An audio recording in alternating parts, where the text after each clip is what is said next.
Gaurang Shah now joins in from Geojit BNP Paribas Financial Services. Gaurang, run us through what exactly the direction it is that you're expecting the markets to take and whether or not you believe that now a phase of consolidation is likely to kick in. Well, good afternoon, Awan. Consolidation has been on the cards, and if you actually go to see that consolidation is happening with a negative bias, and over the last 4-5 days we have seen the range getting narrower. Just on Thursday we saw a sharp cut coming in.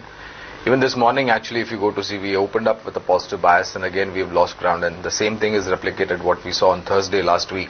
We opened up with a positive bias, but by the time we closed the trade, we were down close to about 250 points on Thursday, and from there on I think the bias has been on the negative side. Any incremental uptick has been witnessing selling pressure on higher levels. So our belief is that in the absence of any great triggers, both domestically and locally, at least for the next couple of days, of course Friday will definitely throw up as to what Infosys has to say about its earnings, because that's when on Friday the numbers will come out for Infosys, and that's the day when we'll have the IP number as well.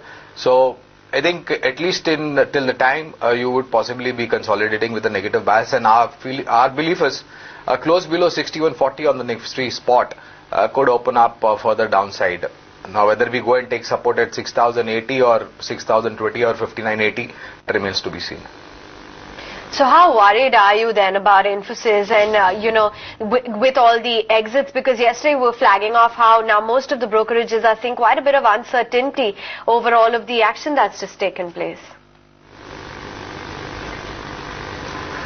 Yes, Avan, and with the fact that almost 8 top executives have resigned in the recent times, and the vacuum is definitely visible over there. Now whether the newcomers are able to fill that vacuum and bring in the kind of confidence that the market had showed on the earlier top level executives remains to be seen. Yes, the positive side is that Mr. Murthy is still there, rather he's come back.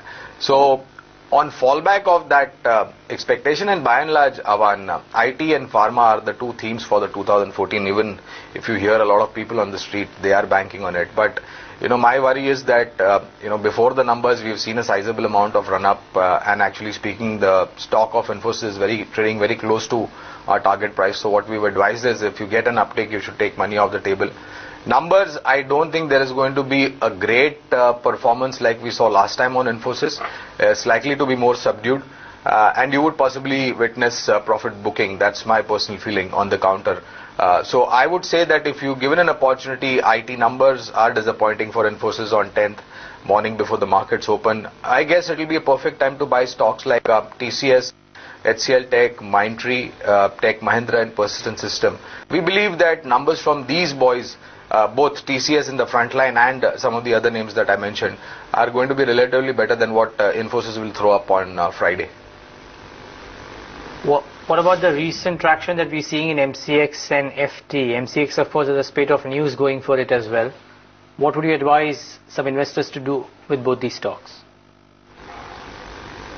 Well, Neeraj, since yesterday we have been advising to take money off the table, to be very honest, and these run-up that we are seeing, it's more because of the uncertainties getting cleared and a small bit of positivities emerging on the horizon.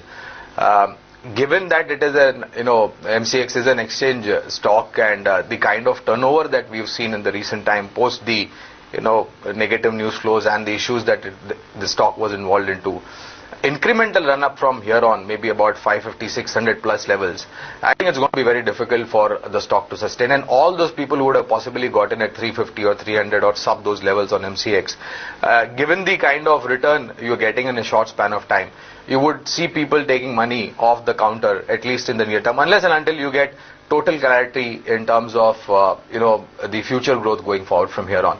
So both on MCX as well as financial technologies, what we've been advising is, yes, if you want to chase the uptick, put a profitable trailing stop loss in place, and you can ride the upside, but no fresh buying at current levels. Gaurang, what's emerging as a positive theme now for a lot of analysts in a sector we just flagged off is the Capgood space. L&T, of course, order wins. BHEL, Crompton, some of those stocks have been performing fairly well. We just spoke to Sadbhav Engineering also, and the company is talking about the new policy initiatives and how it's going to boost prospects for the sector. What's your call? Well, on the entire Capgood space, we only like L&T, to be very honest. On BHEL, Avan, it is not very long ago. I think it's only last quarter when BHEL came out with the numbers.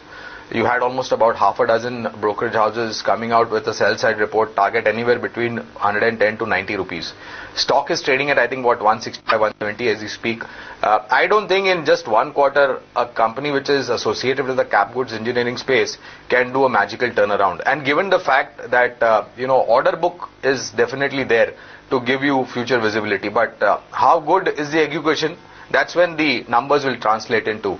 And my understanding is that you would possibly have a little bit of disappointment as far as BHEL is concerned. And my understanding is also that the upside is quite limited.